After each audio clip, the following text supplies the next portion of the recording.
হাজী সাহেব হজ করে আসছে, হাজী সাহেব বাম হাতে চা খায়, চার দোকানে বসে বাম হাতে চা খায়। হাজী সাহেবের জিজ্ঞাসা করা হলো, হাজী সাহেব ওয়াজ করে আসছেন, নবীর দেশ ঘুরে আসছেন, কাবা শরীফ দেখে আসছেন, 4-5 লাখ টাকা খরচ করে ওয়াজ করছেন, বাম হাতে চা খান কেন? হাজী সাহেব বলতেছে, হুজুর আপনি মনে হয় শোনেন নাই ঘটনা। কি ঘটনা শুনবে? কি ঘটনা শুনবে? আপনি বাম হাতে চা খান কেন? হাজী সাহেব বলতেছে, হুজুর ময় মুরব্বীর দোয়া, আপনাদের দোয়া, চরমুনার পীর সাহেব আর তবলিগের লোক আর বাংলাদেশে যারা ইসলামের কথা বলে, দোয়া কারোর কাছে চাইতে আমার বাদ নাই। ফেসবুকের মাধ্যমে সবার কাছে দোয়া চেয়ে নিছি, সবাই ফেসবুকে আমার জন্য দোয়া করে দিয়েছে, আল্লাহ আল্লাহ আমার দোয়া কবুল করছে। বলে কি কবুল করছে বলেন তো? কয় আমার মেয়ে ওই বড়টা জাতীয় ফুটবল দলের চান্স পাইছে। আরে এতটুকু একটা মেয়ে একদম শুদ্ধভাবে হাদিসের উচ্চারণ করে জের জবর দিয়ে, কামিল পাস দাওরা পাস, অনেক আলেমও তো জের জবর দিতে পারে না ঠিক মতো। তো গর্ব করা দরকার, এদেরকে মাথায় উঠানো দরকার। আমি অন্যগুলোকে খাটো করে দেখতেছি না, কিন্তু আশ্চর্য লাগে, দরজা খুলবে, দরজা টাইট খোলে না, খুব টাইট, জোরে ঘা দিতে হবে। 3.5 হাত বডির কোন অংশ দিয়ে ঘা দেবে বলেন? টাইট দরজা খুলতে হবে, কি দিয়ে ঘা দেবে বলেন? হ্যাঁ, চিন্তা করলো হাত আর পা দিয়ে ঘা দিলে শুনছি নাকি ভেঙে যাইতে পারে হাত পা। হাত যদি পা ভেঙে যায় তাহলে হাত বানি কি করে? আর হাত ভেঙে গেলে মোটরসাইকেল চালাবানি কিভাবে?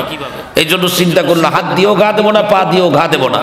এই শক্ত দরজা খোলার জন্য চিন্তা করলো মোটরসাইকেল চালাইতে যেটা কাজে লাগে না, পা তো কাজে লাগে পা ব্রেক মারার জন্য, আর হাত কাজে লাগে হ্যান্ডেল ধরার জন্য, তো শরীরের মধ্যে কাজে লাগে না কোনটা? এটা যে মাথা কোনো কাজে লাগে না। তাই এবার শক্ত দরজা খুলতেছে কি দিয়ে? কথা বলে না।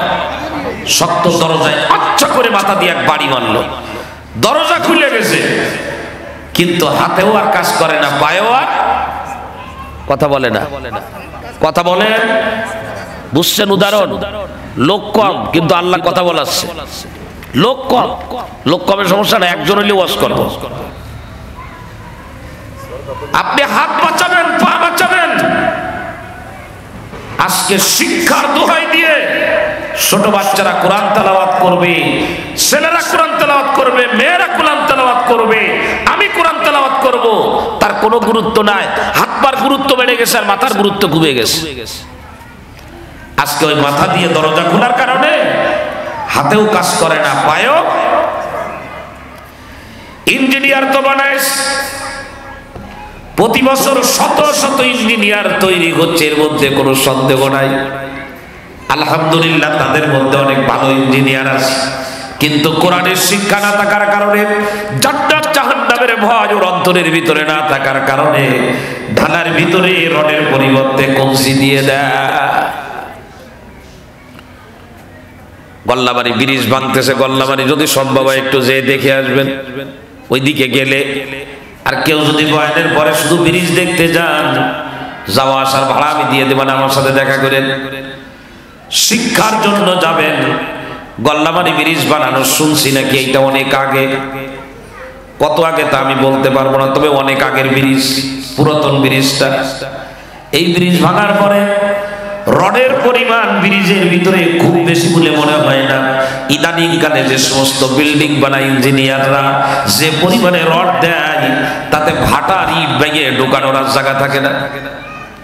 মানে রড দিতে দিতে ওর ভিতরে যে ইট দিয়ে ঢালাই দেবে, যে ইট আর ঢোকার জায়গাটায় দেন না, ব্রিজ বানায় কি পরিমাণে রড দেয়।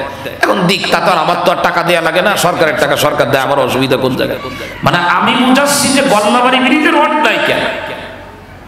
যা অল্প স্বল্প রড আছে হুজুর বের করছে, ওইখানে রাখছে, একটা রডেও জং ধরে না। যে দেখে এসে এখন বলবেন হুজুরের মাঝখানে ক্যারিশমা কি? ক্যারিশমা হলো ওই ব্রিজ যারা বানাইছিল ঠিকাদার, তারা আমাদের মতো চোর বাটপার আর বেনামাজি ছিল না, নিঃসন্দেহে নামাজি ছিল। তারা শতভাগ আল্লাহর ভয় নিয়ে তারা কাজ করেছে। আজকে এই মহিলা মাদ্রাসা বলে, এই পুরুষ মাদ্রাসা বলে, ওই ফিরিয়ে আনার জন্য ওই লেভেলের মানুষ আনার জন্য যারা আল্লাহর ভয় নিয়ে কাজ করে, আল্লাহর ভয় নিয়ে যাদের কাজ হয়, সেই মানুষ তৈরি করা কারখানা হলো এই মাদ্রাসাগুলো। ইয়া আল্লাহ, গত 2-3 দিন আগে রাজধানীতে গেছিলাম। রাজধানীতে তো বিল্ডিং সব ছোট ছোট না বড় বড়? বড় বড় বিল্ডিং না? তো রাজধানীতে বলছি, বড় বিল্ডিং বানায় শান্তিতে আছেন কয়েকজন? হাত উঁচু করেন। আর গ্রাম অঞ্চলে আমাদের মা চাচিরা, আমার মা, আমার চাচি, আমার দাদি, ইদানিং কালে ওই রাজধানীতে বলছে, ডুমুরিয়ায় না, রাজধানীতে বলেছে জামাই আসবে, বড় জামাই। স্বামীর কাছে মেসেঞ্জারে লিখে পাঠাইছে 3.5 কেজি গোস্ত আনবা, গরুর গোস্ত, 2 পোল্ট্রি আনবা, সোনালি যদি পাও তো 1টা আনবা, আর আসার সময় দেখো রাস্তায় যদি দেশি মুরগি পাও আরো 1টা নিয়ে এসো। মেহমান কয়জন?